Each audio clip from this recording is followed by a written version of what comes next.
Bismillahirrahmanirrahim. Alhamdulillahi rabbil alamin, wassalatu wassalamu ala rasuli rabbil alamin, nabiyyina wa habibina wa qudwatina Muhammad ibn Abdillah wa ala alihi wa sahbihi wa man walah, amma ba'du. Muslimin dan muslimat, para penonton sekalian, alhamdulillah kita dapat meneruskan perbincangan kita dalam kitab Hikayatun Fiqhiyatun Mukhtarah, cerita-cerita fiqh yang terpilih daripada hadis Nabi sallallahu alaihi wasallam. Kisah yang ke-11 ini iaitulah kisah Nabi sallallahu alaihi wasallam pergi mendamaikan di antara dua kabilah yang berlaku sedikit pergeseran. Bila masuk waktu salat asar, kemudian diimami oleh Sayyidina Abu Bakar As-Siddiq radhiyallahu anhu, dan sedang solat Nabi tiba. Bagaimana keadaan imam yang mengimami solat di belakangnya Rasulullah sallallahu alaihi wasallam? Tentulah ada sesuatu perkara yang akan berlaku dalam peristiwa ini. Jadi para jemaah sekalian, inilah hikayat kita yang akan kita perbincangkan dalam siri ini, insya-Allah. Baiklah, hadis ini dikeluar oleh Imamul Bukhari dan Muslim, ataupun dalam istilah dia panggil muttafaqun alaih. Muttafaqun alaih.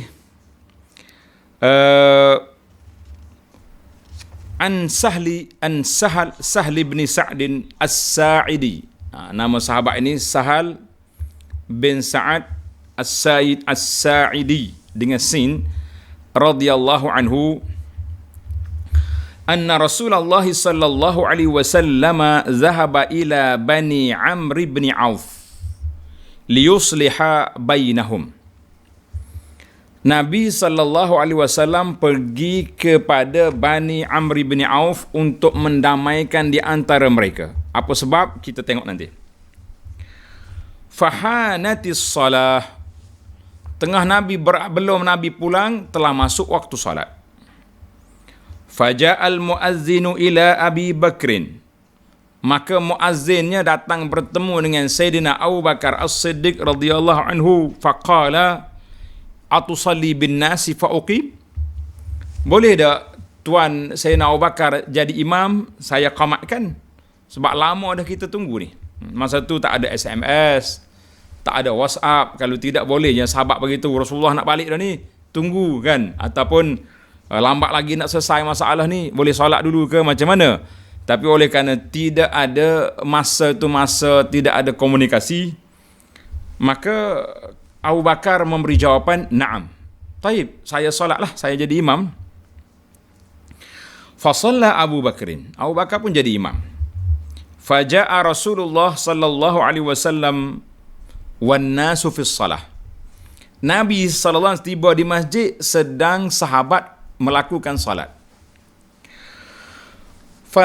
Fatakhallasa hatta waqafa fis saf. Maka Nabi kita masuk sampai ke saf depan. Fasaffaqan nas. Sahabat-sahabat tepuk tak tepuk. Gitulah tasfiq, bagi tahu, isyarat. Nak bercakap tak boleh tengah solat kan. Wa kana Abu Bakrin la yaltafitu fi salatihi. Sayyidina Abu Bakar tak berpaling waktu dia solat. Tak paling tengok bunyi suara apa. Maknanya Abu Bakar ni sangat khusyuk. Kalau dia solat tak dengar apa dah. Falamma aktsara an-nas at-tasfiq, bila ramai orang pakai duk isyarat gini, tepuk tangan, iltafata, Abu Bakar pun paling tengok. Fara'a Rasulullah sallallahu alaihi wasallam. Tengok-tengok, masya-Allah, Rasulullah di belakang. Apa nak buat?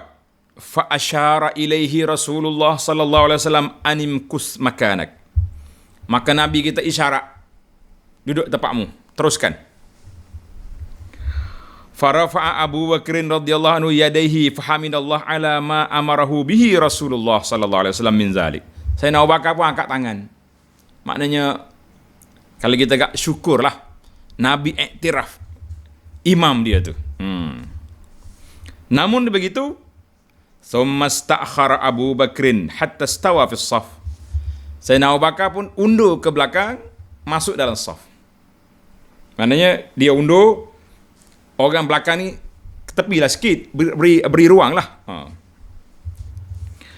Wa taqaddama Rasulullah sallallahu alaihi wasallam fa shalla. Nabi pun naik ke depan, duduk tempat imam. Malah ni cerita agak kronik sikit. Makmum jadi imam, jadi imam jadi makmum. Macam mana? Falamman sarafa qala. Bila selesai daripada salat, Nabi SAW bersabda kepada Sayyidina Abu Bakar, "Ya Aba Bakrin, ma mana'aka an tasbuta iz amartuk?" Abu Bakar, apa sebab? Siapa yang menghalang awak terus duduk di tempat yang aku perintahkan duduk? Teruskan. Kenapa kamu undur ke belakang? Apa kata Abu Bakar?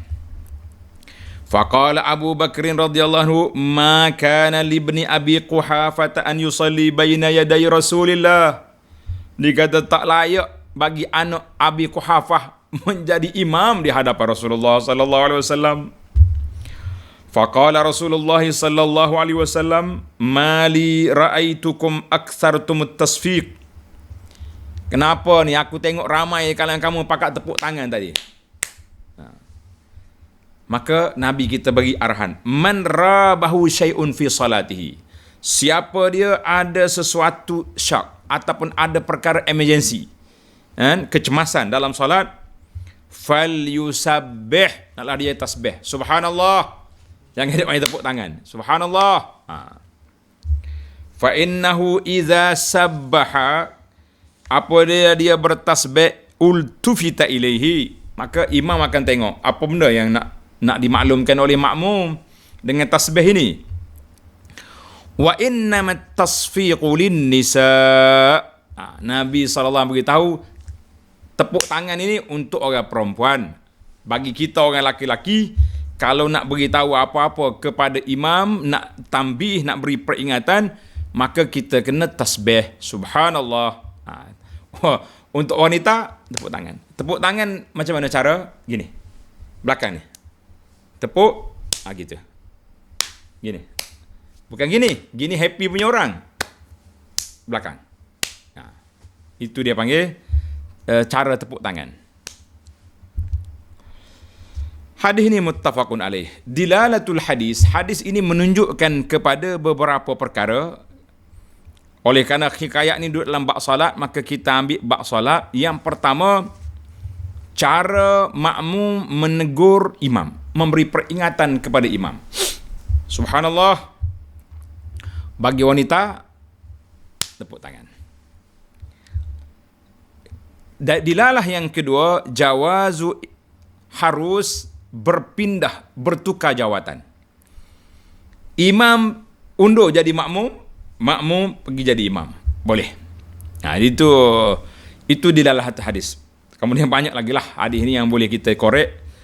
Cuma kita nak ambilnya dilalatul hadis dalam kisah ini, mana dua perkara. Yang pertama, cara menegur imam. Yang kedua, boleh bertukar jawatan. Boleh bertukar jawatan. Imam jadi makmum, makmum menjadi imam. La ba'sa bihi, kita kata alhamdulillah. Baiklah, 10 perbincangan dalam hadis ini. InsyaAllah mudah-mudahan kita sempat dengan masa yang kita ada ini. InsyaAllah. Yang pertama, rawi hadis Sahal bin Sa'ad. Gelaran dia Abul Abbas Sahal bin Sa'ad bin Malik Al-Khazraji Al-Ansari As-Sa'idi Al-Imamul Fadil. Seorang sahabat yang tinggi darjat dia. Al-Mu'ammar, panjang umur dia. Panjang umur. Selepas Nabi wafat, lama lagi dia hidup. Ayah dia, siapa dia? Sa'ad bin Malik Al-Khazraji juga sahabat yang meninggal, wafat pada waktu Nabi masih ada. Maka ayah dia mati awal, kan? Nama dia Sahal ni nama Haznan. Ingat ni, ramai orang kita ni ada setengah masyarakat kita nama dia Haznan. Ha zai mati nun alif. Haznan. Apa makna Haznan? Haznan ni makna keras. Kalau kata al-huzun dengan orang dukun cerita, hak ni dia kata Haznan sama ada kalau bumi tanah tu keras. Orang panggil tanah ko. Bahasa Kelantan kata tanah ko ni makna tanah keras. Kalau hayawan payah nak tak dengar kata, nak naik dia pun payah. Kalau manusia kasar dia punya tabiat tingkah laku, maka Nabi kita tukar kepada Sahal. Daripada Haznan, daripada seorang yang kasar perwatakan kepada Sahal dengan makna mudah. Nabi ni dia suka al-fa'lu, suka nama-nama yang baik. Bila kita sebut nama dia, kita rasa tenang. Ja'a sahlun, datang orang yang mudah. Orang Kelantan kata mudah basa senang kira. Tulis sikit mana pandai Kelantan tu. Mudah basa senang kira. Makna orang ni mudah kira bicara dia senang. Simple je. Tak payah-payah. Kan? Allahu Akbar. Nabi pun tukar kepada Sahal. Jadi Sahal radhiyallahu anhu telah meriwayatkan beberapa hadis daripada Nabi SAW waktu Nabi wafat, umur dia 15 tahun. Dan dia hidup lepas pada Nabi SAW, ada kata panjang umur dia sampai umur dia 100 tahun. Ada kata dia ni sempat di zaman Hajjaj bin Yusuf As-Thaqafi, dan dia termasuk di kalangan orang yang diuji dengan pemerintahan Hajjaj itu. Itulah di antaranya. Dan Sahal termasuk salah seorang daripada sahabat akhiru man mata bil madinati minas sahabah. Di antara sahabat yang terakhir mati di Madinah. Ada yang mengatakan dia meninggal ketika pada tahun 91 ataupun 88. Wallahu alam, kita kata radhiyallahu an Sahl bin Sa'din wa an jami'is sahabah. Baik, Nabi kita sallallahu alaihi wasallam pergi ke Banu Amr bin Auf. Di mana ke Banu Amr bin Auf ini, kat mana pula? Kita kena ingat ni. Banu Amr bin Auf ni di mana? Kata Ibnu Hajar, yakni Amr bin Auf bin Malik al-Ausi, salah satu daripada kabilah Ansar, dan kawasan dia duduk di sebelah Quba, sebelah Masjid Quba. Sebelah di Masjid Quba. Sebab pemergian Nabi sallallahu alaihi wasallam ke sana, kenapa? Tanda. Annahu waqa'a baina al-Ansar ini, berlaku di antara dua kabilah Ansari ini, Aus dan Khazraj ini, kalam. Adalah orang panggil salah cakap. Sehingga berlaku lontar-lontar dengan batu. Ini berlontar-lontar dengan batu. Maka sahabat berlari balik beritahu kepada Nabi sallallahu alaihi wasallam, "Ya Rasulullah, apa sudah jadi?" Maka Nabi sallallahu alaihi wasallam faqala izhabu bina nasluh. Mai cepat kita pergi. Dan Nabi kita pun pergi bersama dengan sahabat-sahabat dia, Ubay bin Ka'ab, Suhaib bin Bayda, dan Nabi kita pergi selepas solat Zuhur. Maknanya lepas Zuhur, tengah hari, panas pun Nabi kita pergi. Sebab isu bila berlaku perbalahan ini tak boleh ditangguh-tangguh. Takut jadi melarat. Orang Kelantan kata takut borak. Borak itu maknanya takut melarat, kan? Kalau dia borak bahaya. Baik. Kita tahu dah cerita. Bani Amru duduk di Quba. Isunya berlaku sedikit salah faham yang menyebabkan berlakulah. Mungkin orang muda ni lontar aku. Orang kata berlaku sedikit masalah. Maka bila Nabi dengar, langsung Nabi kita berangkat ke sana.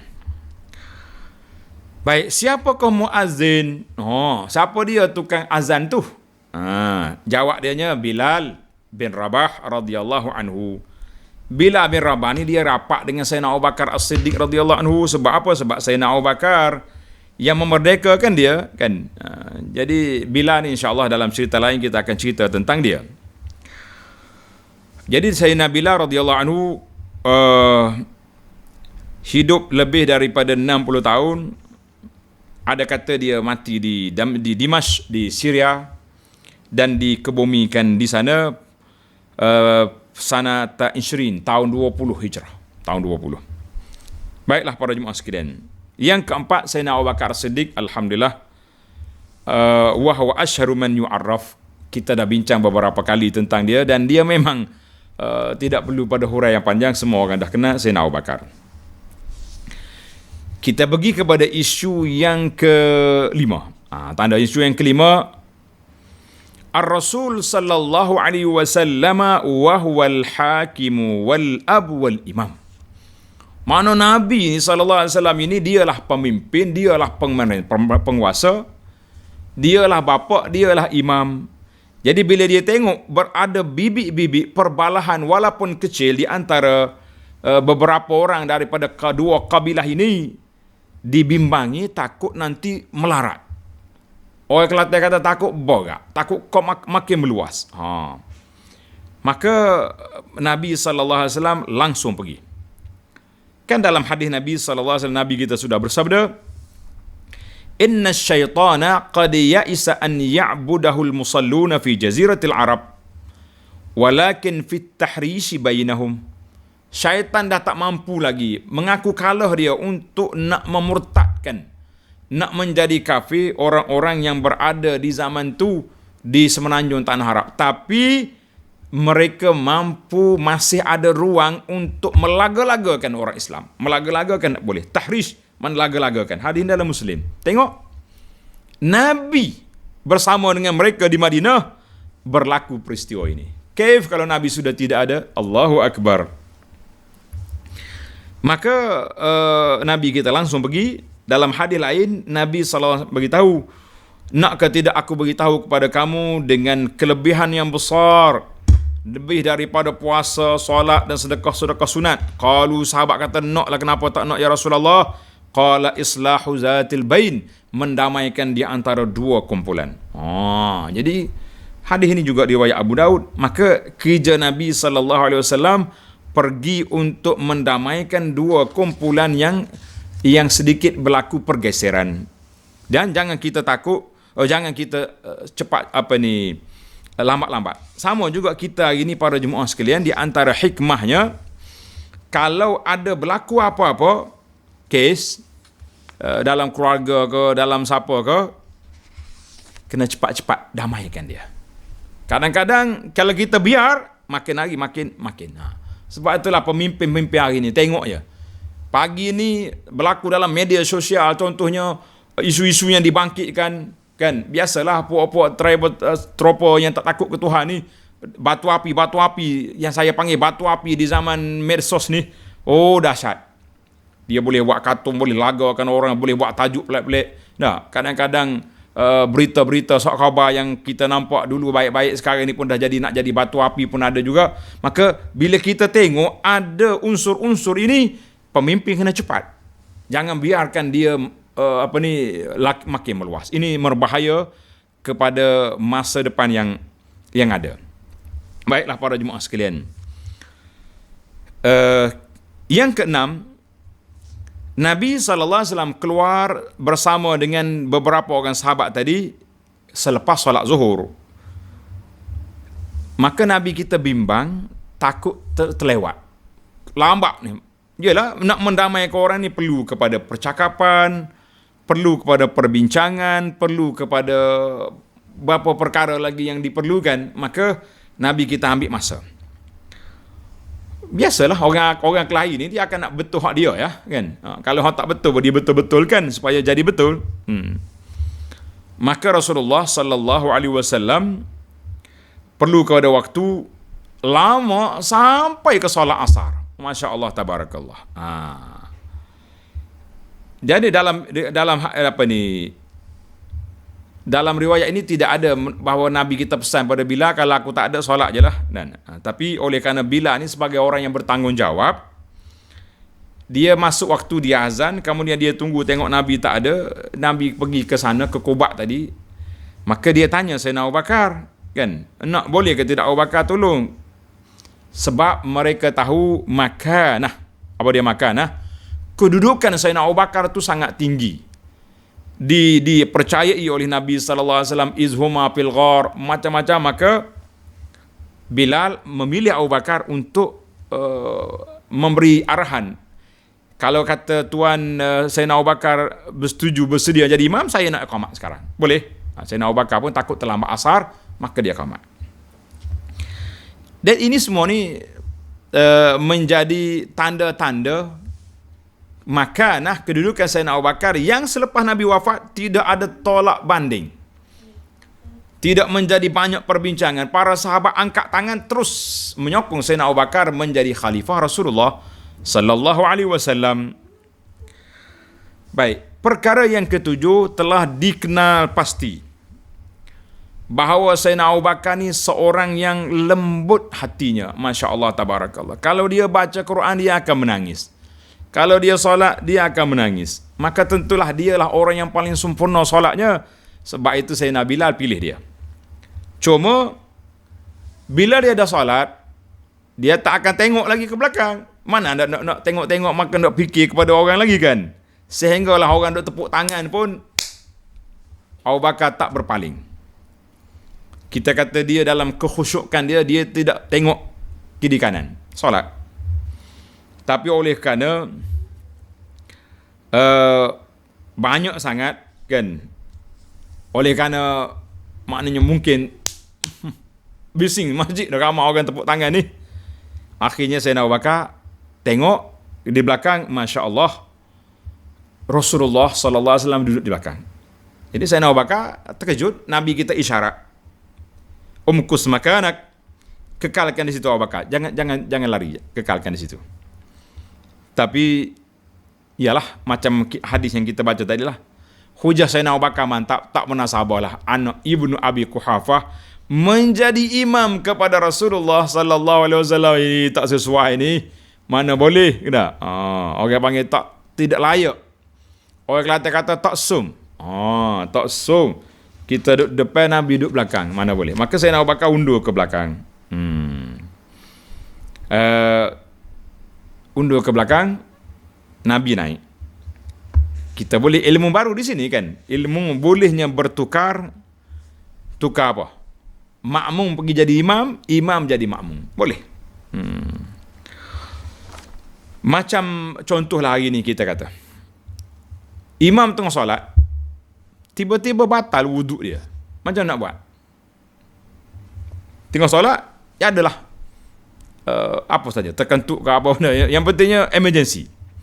Boleh je imam keluar. Makmum yang ada di belakang terus naik menggantikan imam tadi. Dia kena niat dia jadi imam lah, baru boleh pahala Jumaat. Dia boleh naik atas dan dia telah daripada makmum menjadi imam. Cuma dalam isu kita ni bertukar jawatan. Sayyidina Abu Bakar undur ke belakang jadi makmum. Nabi sallallahu alaihi wasallam yang duduk dalam sah makmum naik ke depan menjadi imam. Jadi kata di para ulama, yantaqilur Rasul sallallahu alaihi wasallam imaman. Sayyidina Abu Bakar pula bertukar menjadi makmum. Bila Nabi tanya, kenapa buat macam tu? Kan saya dah bagi arahan, umkus duduk. Sayyidina Abu Bakar kata, tak layak lah, tak layak. Dan kalau kita fikir pun logik lah kan, hujah Sayyidina Abu Bakar tu mantap, tidak menasabah. Dia nak pergi duduk jadi imam kepada Nabi sallallahu alaihi wasallam. Yang ke-8, wa huna yu'assilu Rasulullah sallallahu alaihi wasallam sunnatan sabitatan. Ini menarik. Mana daripada peristiwa ini Rasulullah sallallahu alaihi wasallam telah mengajar kepada kita suatu sunnah yang tetap, bahawa selepas daripada aku tak ada ni, imam tu manusia. Bahkan Nabi sendiri sallallahu alaihi wasallam adalah bashar, manusia. Bila manusia, maka pada ketika itu akan berlaku peristiwa-peristiwa lupa, tersalah, dan berlaku kurang ke, berlaku tertambah ke, maka menjadi kewajipan makmum di belakang imam menegur. Bagaimana cara nak tegur? Bagi kita orang laki-laki, kita kata subhanallah, subhanallah sekali. Tak dengar lagi, subhanallah sekali. Tak dengar lagi, kita kuat lagi. Jadi biar imam tu sedar dia salah. Biar dia cari, biar dia korek. Apa yang aku salah ni? Ada masalah apa? Adapun bagi orang perempuan, tidak ada subhanallah, dia tepuk belakang tangan. Ni, Jangan gini happy kan. Awak gitu.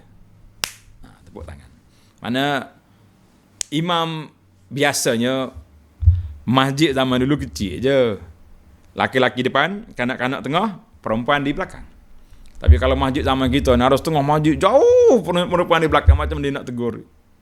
Allahu a'lam. Macam mana kita nak selesai masalah ni?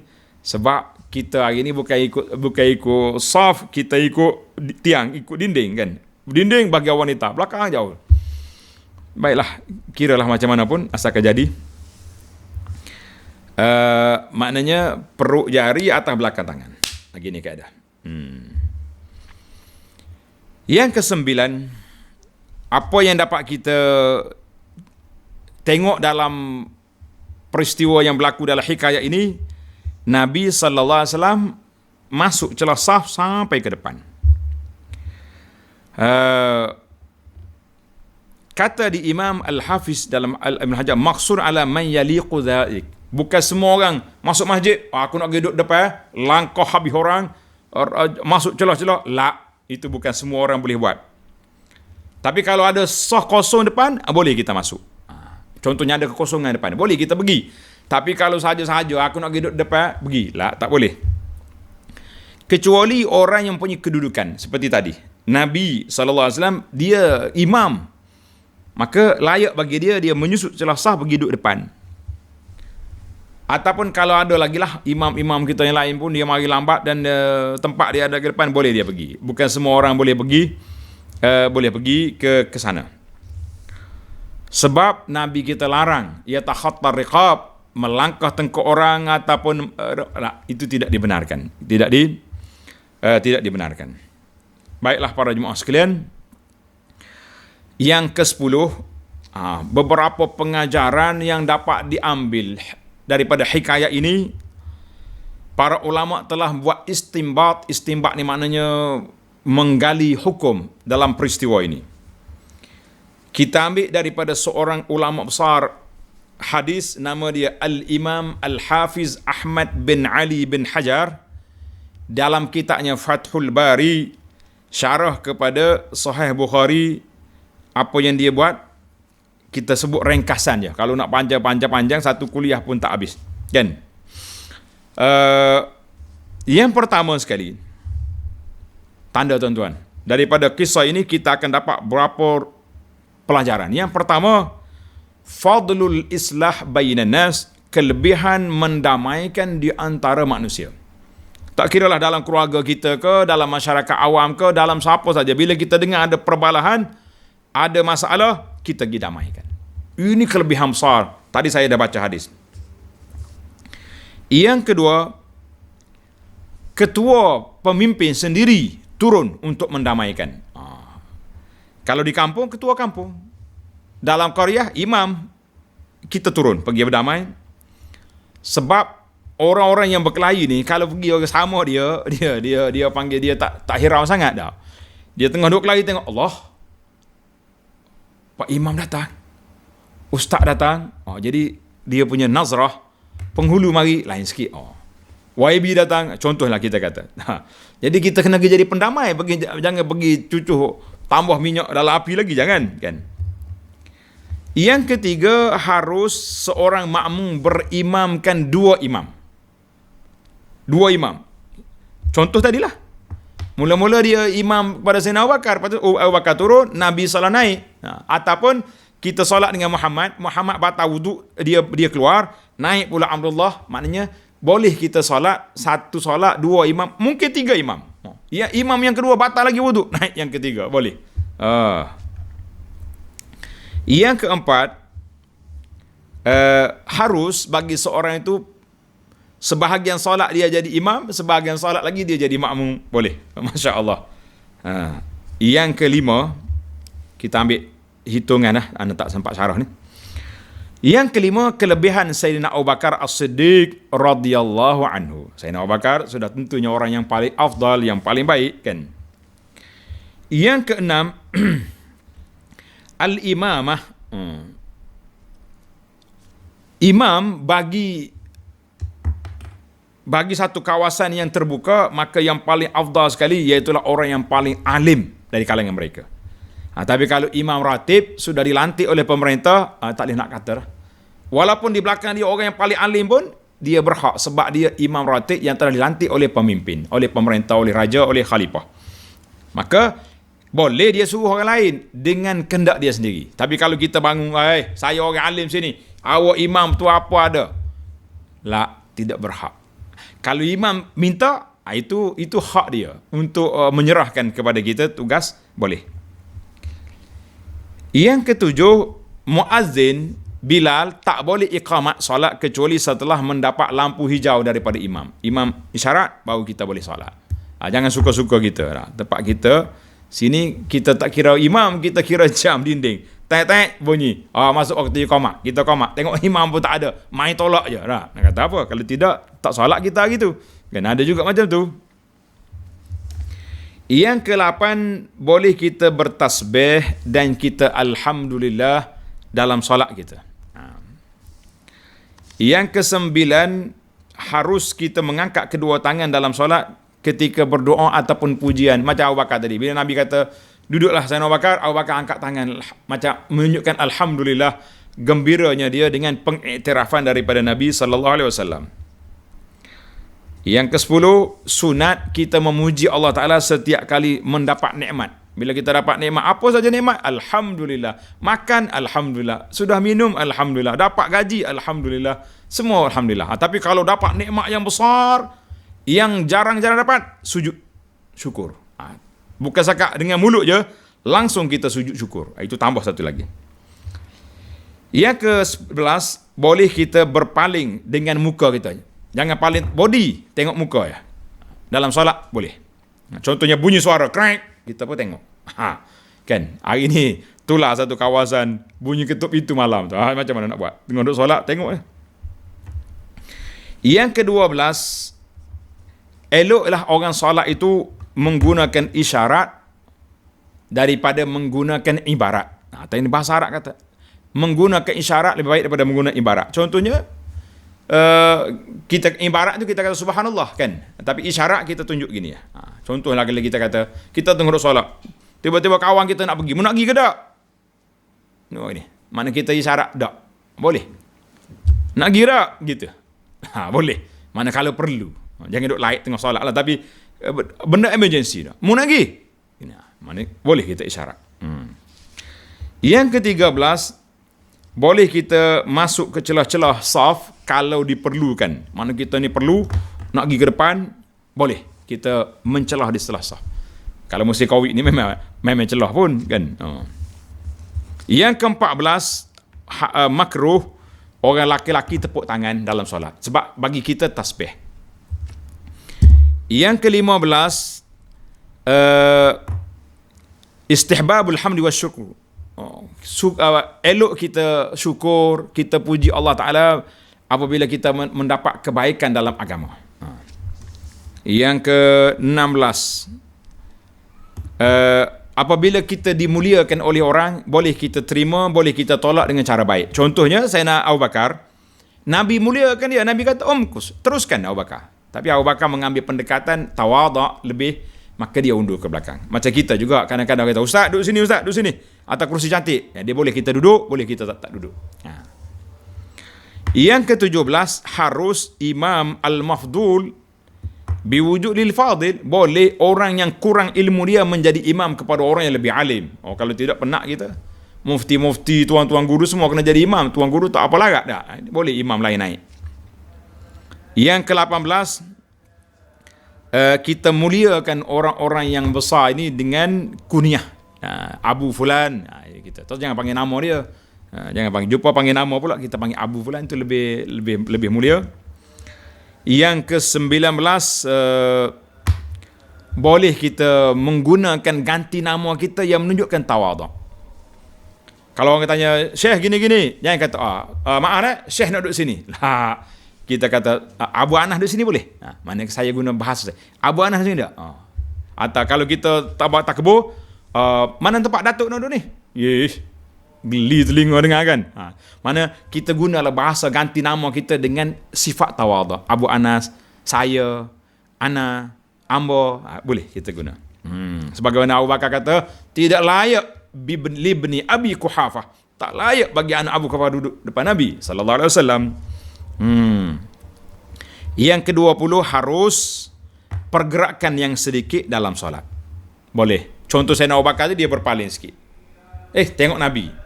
Kejap dia undur ke belakang. Itu dia panggil pergerakan yang sedikit kerana masalah solat. Tapi kalau melompat lah, macam kita hari ni, kita tengok sah kosong depan, boleh kita bergerak, berjalan pergi ke sah depan. Boleh. Ini masyarakat kita ni terlebih SOP pula ni. Kosong depan, tak naik. Bila tanya dia, pakcik, kenapa tak penuhkan sah depan? Ustaz cakap tak boleh berjalan tengah solat. Nak kata apa dia? Ustaz cakap tak boleh berjalan tengah solat. Betul lah dia kan. Kalau tak ada kerja, tapi kalau berjalan nak pergi penuh sah, memang disuruh. Bukan zakat tak boleh kan. Yang ke-21, sekiranya kita perlu undur ke belakang, jangan pusing. Kita menapak gostan, undur selangkah gitu. Jangan kata pusing ke belakang lah, tak boleh, batal solat. Yang ke-22, jawazul fathi alal imam, harus makmum memberi peringatan kepada imam. Kadang-kadang imam ni tak usah kata apa, surah yang dia selalu baca, Al-Fatihah, terlupa, ada juga. Jadi kita boleh ataupun surah-surah lain yang mereka terlupa, boleh je kita tegur. Makmum boleh tegur. Itu di antaranya lah. Ataupun terlupa rakaat, kita boleh tasbih. Wanita boleh tepuk tangan dan sebagainya. Maka ini 22 istimbat yang telah direngkaskan daripada kitab Fathul Bari Al-Imamul Hafidh Ibnu Hajar Al-Asqalani rahimahullah ta'ala. Tamaklah hikayat kita yang ke-11. InsyaAllah kita akan sambung lagi hikayat yang ke-12 dalam sidi akan datang. Subhanakallahumma wa bihamdika, asyhadu an la ilaha illa anta, astaghfiruka wa atubu ilaih. Wa sallallahu ala nabiyyina Muhammad wa ala alihi wa sahbihi ajma'in, walhamdulillahi rabbil alamin. Wassalamu alaikum warahmatullahi wabarakatuh.